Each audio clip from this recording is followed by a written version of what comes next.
বন্ধুরা, marble cinematic ইউনিভার্সের গ্যালাক্টাসকে অনেক নামেই জানা যায়, যাকে ওয়ার্ল্ড ইটার বলার সাথে সাথে তাকে গ্রহের ভক্ষক বলা হয়। এবং গ্যালাক্টাস নিজের নামকে এই জন্যই পেয়েছিল কারণ সে বাস্তব জীবনের মধ্যে নিজের নামের মতোই হয়ে থাকে। এবং গ্যালাক্টাস পুরো মার্বেল ইউনিভার্সের সবথেকে পাওয়ারফুল বিংদের মধ্যেও একজন হয়ে থাকে। অন্যদিকে ডিসি ইউনিভার্সের ডক্টর ম্যানহাটন আসলে হলো এমন এক ধরনের মানুষ যে আসলে নিজেকে গডের সমতুল্য পাওয়ারফুল বানিয়ে নিয়েছিল।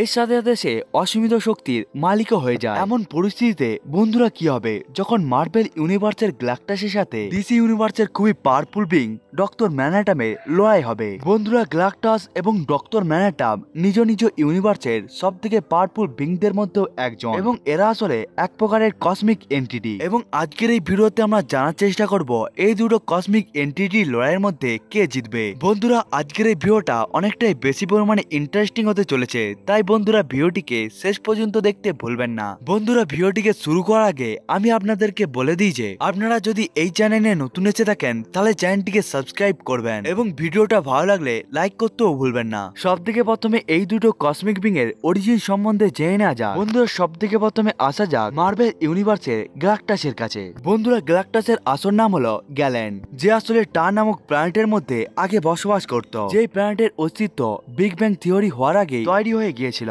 কিন্তু একদিন গ্যালেন জানতে পেরে যায় যে খুব তাড়াতাড়ি ইউনিভার্সের মধ্যে বিগ ব্যাং হতে চলেছে, যার ফলে তার প্ল্যানেটের সাথে সাথে তার প্ল্যানেটের মধ্যে থাকা সমস্ত মানুষেরাই একেবারে মারা যাবে। এই জন্যই সে নিজের গ্রহ এবং তাদের মানুষদেরকে বাঁচানোর জন্য গ্যালেন বিগ ব্যাং কে আটকানোর জন্য চলে যায়। কিন্তু গ্যালেন কিছু করার আগেই বিগ ব্যাং আসলে পুরোপুরি ভাবে কমপ্লিট হয়ে যায় এবং বিগ ব্যাং এর অনেকটাই বেশি পরিমাণে এনার্জি গ্যালেনের শরীরের মধ্যেও চলে আসে, যার ফলে গ্যালেন এখন একটি পুরোপুরি পিওর এনার্জিতেও পরিবর্তন হয়ে যায়। কিন্তু বিগ ব্যাং এর জন্য গ্যালাক্টাস অনেকটাই বেশি পরিমাণে মূর্ছিত হয়ে যায়। কিন্তু একদিন মার্বেল ইউনিভার্সের দ্য ওয়াচার গ্যালাক্টাসকে একটি জায়গা দিয়ে দেয়, কিন্তু গ্যালাক্টাস নিজের শরীরের মধ্যে থাকা এতটা বেশি পরিমাণে এনার্জিকে আর সহ্য করতে পারছিল না। এই জন্য সে নিজের জন্য একটি পাওয়ারফুল স্যুটকেও তৈরি করে নেয় এবং এরপরে সে নিজেকে আরো বেশি পরিমাণে শক্তিশালী করার জন্য সে একটি প্ল্যানেটকেই কনজিউম করে নেয়, কারণ ওই এনার্জিকে সহ্য করার জন্য শুধুমাত্র একটি স্যুটই যথেষ্ট ছিল না। এভাবেই তৈরি হয় প্ল্যানেট ইটার গ্যালাক্টাস। এবার আসা যাক ডিসি ইউনিভার্সের ডক্টর ম্যানহাটনের কাছে। ডক্টর ম্যানহাটনের আসল নাম হলো ডক্টর জোনাথন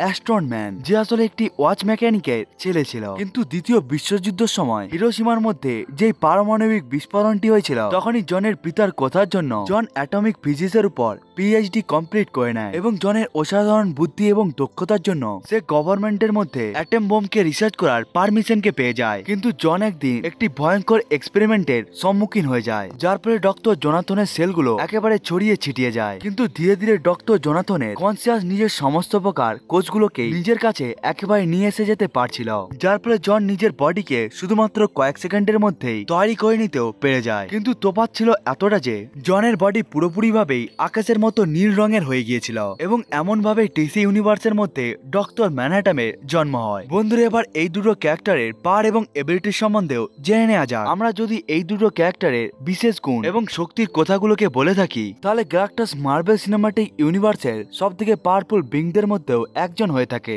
যে নিজের পাওয়ারকে ব্যবহার করে শুধুমাত্র প্ল্যানেটকে ডিস্ট্রয় করার জন্য এবং কনজিউম করার জন্য। এবং যেমন ভাবে গ্যালাক্টাস প্ল্যানেটকে একের পর এক কনজিউম করতে থাকে, তেমন ভাবে গ্যালাক্টাসের শক্তি আগের থেকে অনেক গুণ বেড়ে যায়। এমনকি গ্যালাক্টাস কোনো জিনিসকে না ছুঁয়ে একেবারে কন্ট্রোল করতে পারে, এমনকি তাকে উঠিয়েও নিতে পারে। অর্থাৎ গ্যালাক্টাসের কাছে টেলিকাইনেসিসেরও পাওয়ার এবং এবিলিটি রয়েছে। এমনকি সে এনার্জিকে যে কোনো জায়গায় প্রজেক্ট করে সে ওই এনার্জিকে নষ্ট করে দিতে পারে। এমনকি গ্যালাক্টাস নিজের ইচ্ছা অনুসারে নিজের সাইজকে ছোট এবং বড় করে নিতে পারে। এমনকি গ্যালাক্টাস নিজের সাথে সাথে আশেপাশের সমস্ত জিনিসকেই একেবারে টেলিপোর্টও করিয়ে নিতে পারে। এমনকি সে অন্য ডাইমেনশনের মধ্যে চলে যাওয়ার জন্য পোর্টালকেও খুলে নিতে পারে। এমনকি সে সমস্ত ধরনের মেটালকে নিজের ইচ্ছে মতো কন্ট্রোল করতেও পারে। এমনকি সে জীবন চক্রকে তৈরি করতেও পারে। এমনকি সে জীবন চক্রকে শেষ করে দিতেও পারে। এমনকি গ্যালাক্টাস অন্যের সোল, মাইন্ড এবং চিন্তাকেও কন্ট্রোল করতে পারে। এমনকি গ্যালাক্টাস একসাথে অনেকগুলো ইউনিভার্সকেও ধ্বংস করে দিতেও পারে। কিন্তু খিদে পাওয়ার জন্য গ্যালাক্টাস আগের থেকে অনেকটাই বেশি পরিমাণে দুর্বল হয়ে যায়। কিন্তু এর অর্থ এই নয় যে গ্যালাক্টাসকে আসলে যে কেউই হারিয়ে দিতে পারবে। এমনকি গ্যালাক্টাস অনেকটাই বেশি পরিমাণে ক্ষুধার্ত হয়ে যাওয়ার পরেও সে মার্বেল ইউনিভার্সের সবথেকে পাওয়ারফুল কসমিক এনার্জির মধ্যে একজন ফিনিক্স এনার্জিকেও সে ধ্বংস করে দিতে পেরে গিয়েছিল। এমনকি সে অনেক কসমিক এন্টিটিকে হারিয়ে দিতে পেরেছিল। এমনকি সে এনার্জি ব্লাস্টকে প্রডিউস করে সে একসাথে 3টি স্টারশিপকেও ধ্বংস করে দিতে পেরেছিল। এবং এই সমস্ত পাওয়ার এবং এবিলিটিকে গ্যালাক্টাস তখন ব্যবহার করতে পারে যখন সে আসলে অনেকটাই বেশি পরিমাণে ক্ষুধার্ত থাকে এবং যখন সে অনেকটাই বেশি পরিমাণে ইনজার্ড হয়ে যায়। কিন্তু ক্ষুধার্তকে মিটিয়ে নেওয়ার পর গ্যালাক্টাস অন্য লেভেলেরই পাওয়ারফুল হয়ে যায়, কারণ গ্যালাক্টাস নিজের ফুল পোটেনশিয়ালে আল্ট্রনের মতো পাওয়ারফুল বিংকেও অতি সহজে হারিয়ে দিতে পেরেছিল। এমনকি সে সমস্ত অ্যাভেঞ্জারকে একসাথে হারিয়ে দিতেও সক্ষম হয়ে গিয়েছিল। এমনকি গ্যালাক্টাস নিজের একটিমাত্র অ্যাটাকের সাহায্যে সিলভার সার্ফারকে মেরে দিয়েছিল এবং নিজের একটিমাত্র ঝটকার সাহায্যে সে থ্যানোসকে অনেকটাই বেশি পরিমাণে ইনজার্ড করেও দিয়েছিল।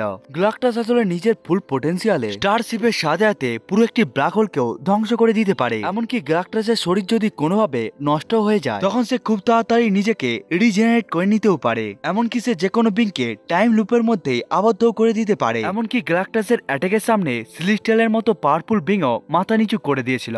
এমনকি সবদিকে পাওয়ারফুল অ্যাসগার্ডিয়ান ওডিনও এর কাছে হেরে গিয়েছিল এবং এর সবদিকে শক্তিশালী এবিলিটি হলো এই যে সে পুরো ইউনিভার্সকেই ধ্বংস করে দিতে পারে। এবার ডক্টর ম্যানহাটামের পাওয়ার এবং এবিলিটির সম্বন্ধে ভালোভাবে জেনে নেওয়া যাক। ডক্টর ম্যানহাটাম কোনো জিনিসকে শুধুমাত্র না ছুঁয়ে তার আকার আকৃতিকে খুব সহজেই বদলে দিতে পারে। এমনকি ডক্টর ম্যানহাটামও নিজের আকার আকৃতিকে নিজের ইচ্ছে অনুসারে ইনক্রিজ এবং ডিক্রিজও করতে পারে। এসব ছাড়াও ডক্টর ম্যানহাটাম নিজের পাওয়ারকে ব্যবহার করে ফোর্স ফিল্ডকে উৎপন্ন করতে পারে। এমনকি সে একসাথে পাস্ট, প্রেজেন্ট এবং ফিউচারকে একসাথেই দেখতে পারে। এমনকি ডক্টর ম্যানহাটাম ডিসি ইউনিভার্সের 10 বছরকেই একেবারে মিটিয়ে দিয়েছিল। এমনকি সে যে কোনো বিংয়ের অস্তিত্বকেই অতি সহজেই মিটিয়ে দিতেও পারে।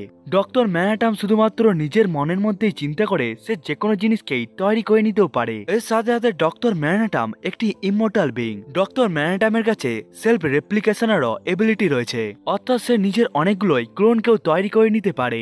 ডক্টর ম্যানহাটাম ও গ্যালাক্টাসের মতোই মেটাল এবং পাওয়ারকে এবং এনার্জিকেও কন্ট্রোল করতে পারে। এমনকি ডিসি ইউনিভার্সের ডুমসডে কমিকের মধ্যে ডক্টর ম্যানহাটাম অতি সহজে গ্রিন ল্যান্টামের রিংকেও অতি সহজে ধ্বংস করে দিতে পেরে গিয়েছিল। এমনকি ডিসি ইউনিভার্সের মধ্যে গ্রিন ল্যান্টামের রিংকে সবথেকে পাওয়ারফুল অস্ত্র মনে করা হয়। এমনকি ডক্টর ম্যানহাটাম শুধুমাত্র নিজের একটিমাত্র ঝটকার সাহায্যে সে সমস্ত সুপারহিরোকে নিজের কাছ থেকে অনেকটাই দূরে ফিকে ফেলিয়ে দিতে পেরেছিল। এমনকি ডক্টর ম্যানহাটামের উপর ম্যাজিকেরও কোনো রকম প্রভাব পড়ে না। ডক্টর ম্যানহাটাম ইউনিভার্সকে ক্রিয়েটও করতে পারে এবং অতি সহজেই সে নিজের ক্রিয়েশনকে ডিস্ট্রয় করে দিতে পারে। এমনকি ডক্টর ম্যানহাটাম একবার এমন একটি এন্টিটিকে হারিয়ে দিয়েছিল যে আসলে 7টি ইউনিভার্সের চ্যাম্পিয়ন ছিল। এর সাথে সাথে ডক্টর ম্যানহাটামের কোন রকম উইকনেস নেই। এমন পরিস্থিতিতে যখন এই দুটো এন্টিটি একে অপরের সাথে লড়াই করবে তখন এই লড়াইয়ের বেশিরভাগই সম্ভাবনা রয়েছে এই যে ডক্টর ম্যানহাটাম এই লড়াইকে জিতে যাবে, কারণ গ্যালাক্টাস এখনো পর্যন্ত অনেকগুলোই ব্যাটেলকে খুবই খারাপভাবে হেরেও গিয়েছিল। কিন্তু ডক্টর ম্যানহাটাম এখনো পর্যন্ত ডিসি ইউনিভার্সের মধ্যে কোনো প্রকার ব্যাটেলকেই হারেনি, কারণ কেউই ডক্টর ম্যানহাটামকে ফিজিক্যালি হারাতে পারবে না। ডক্টর ম্যানহাটামের শরীর আসলে ভৌতিকভাবে তৈরি না হয়ে পুরোপুরিভাবে এনার্জি দিয়ে তৈরি হয়েছিল। এমনকি ডক্টর ম্যানহাটামের উপর টাইম এবং স্পেসেরও কোনো রকম প্রভাব পড়ে না। এমনকি ডক্টর ম্যানহাটামের কনসিয়াসনেস 4th ডাইমেনশনের মধ্যেই বিলংস করে। এই জন্য গ্যালাক্টাস যদি ডক্টর ম্যানহাটামকে খেয়েও নেয় তখন ডক্টর ম্যানহাটাম 4th ডাইমেনশন থেকে নিজেকে বানিয়ে নিতেও পারবে। এমনকি ডক্টর ম্যানহাটাম নিজের অনেকগুলো ক্লোনগুলোকে বানিয়ে নিয়ে সে গ্যালাক্টাসের উপরে অ্যাটাক করে দিবে এবং এরপরে সে গ্যালাক্টাসকে এমন এক জায়গার মধ্যে টেলিপোর্ট করিয়ে দিবে যার আশেপাশে তার কাছে কোনো রকম আর প্ল্যানেটই থাকবে না এবং সে গ্যালাক্টাসকে ততক্ষণ পর্যন্তই বেঁধে রাখবে যতক্ষণ না পর্যন্ত গ্যালাক্টাস খিদের জ্বালায় ক্ষুধার্ত হয়ে যাচ্ছে। এই জন্যই বন্ধুরা আমার মতে ডক্টর ম্যানহাটাম ভার্সেস গ্যালাক্টাসের এই লড়াইকে অতি সহজে ডক্টর ম্যানহাটাম এই লড়াইকে জিতে যাবে। বন্ধুরা এটা তো ছিল আমার ওপিনিয়ন। বন্ধুরা আপনাদের কি মনে হয় ডক্টর ম্যানহাটাম ভার্সেস গ্যালাক্টাসের এই লড়াইকে কে জিতবে সেটিকে আপনারা কমেন্ট করে বলতে ভুলবেন না। বন্ধুরা আজকের এই ভিডিওটা এতটা পর্যন্তই, দেখা হচ্ছে অন্য একটি ভিডিওতে, ততক্ষণের জন্য বাই বাই।